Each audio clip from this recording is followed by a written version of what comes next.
নমস্কাৰ পৰম শ্ৰদ্ধাৰ ৰাইজ প্ৰিয় বন্ধু বান্ধৱী আৰু মৰমৰ ছাত্ৰ ছাত্ৰীসকল আজি মই এই ভিডিঅ'টি ৰাখী বন্ধনৰ ওপৰত প্ৰস্তুত কৰিছোঁ। ৰাখী হৈছে ভাই ভনীৰ মাজৰ এক পবিত্ৰ উৎসৱ। মন্ত্ৰপুত্ৰ সূতাৰে ইয়াক হাতত বান্ধি এক শক্তি প্ৰদৰ্শন কৰা দেখা যায়। বিশেষকৈ ভনীয়েক হিচাপত ভায়েকহঁতক ৰাখী বন্ধাই তেওঁলোকক বিভিন্ন বিপদ আপদৰ পৰা ৰক্ষা কৰাৰ প্ৰতিশ্ৰুতি বিচৰা হয়। এতিয়া বৰ্তমান সময়ত কেৱল ভাই ভনীৰ মাজতে ই সীমাবদ্ধ নাথাকি নাৰী সমাজৰ সন্মানৰ ধ্বজাবাহক হিচাপত ই প্ৰতিষ্ঠিত হৈছে। ৰাখী উদযাপন কৰাৰ অন্তৰালত এটা সুন্দৰ কাহিনী লুকাই আছে। অতি প্ৰাচীন কালৰ কথা। দেৱতা আৰু ৰাক্ষসসকলৰ মাজত যুদ্ধ আৰম্ভ হৈছিল আৰু সেই যুদ্ধত বাৰে বাৰে দেৱতাসকল পৰাজিত হৈছিল।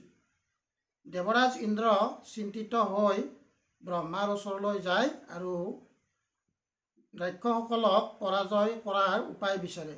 তেতিয়া ব্ৰহ্মাই তেওঁক কয় যে তোমাৰ জয়লাভৰ উপায় তোমাৰ পত্নীৰ ওচৰত আছে। তাৰ পাছত ইন্দ্ৰ তেওঁৰ পত্নীৰ ওচৰলৈ যায় আৰু ইন্দ্ৰৰ ঘৈণীয়েক অৰ্থাৎ ইন্দ্ৰাণীয়ে তেওঁক মন্ত্ৰপুত সূতা বান্ধি দিয়ে, যাক আমি ৰাখী বুলি কওঁ। তাৰ পাছত ইন্দ্ৰ দেৱতা যুদ্ধলৈ যায় আৰু সেইদিনাখন যুদ্ধত দেৱতাসকল জয়লাভ হয়। এতিয়া সেইদিনা ইন্দ্ৰক এনে লাগিছিল যেন সেই মন্ত্ৰপুত ৰাখীয়ে তেওঁক শক্তি প্ৰদান কৰি আছে। সেই দিনটো আছিল শাওণ মাহৰ পূৰ্ণিমা তিথি। তেতিয়াৰ পৰা পৰম্পৰাগতভাৱে এতিয়ালৈকে সমাজত ৰাখী উৎসৱ চলি আহিছে। ই এক পবিত্ৰ উৎসৱ। ভনীয়েকে ভায়েক বা ককায়েকক ৰাখী বান্ধি দিয়ে বা যিকোনো ছোৱালীয়ে বা মহিলাই কোনো সাহসী বীৰ পুৰুষক ৰাখী বান্ধি দিয়ে আৰু প্ৰতিশ্ৰুতি স্বৰূপে ভনীয়েকৰ সন্মান ৰক্ষা কৰিবলৈ চেষ্টা কৰে। এয়ে হৈছে ৰাখীৰ তাৎপৰ্য। আজিলৈ ভিডিঅ'টি ইমানেই।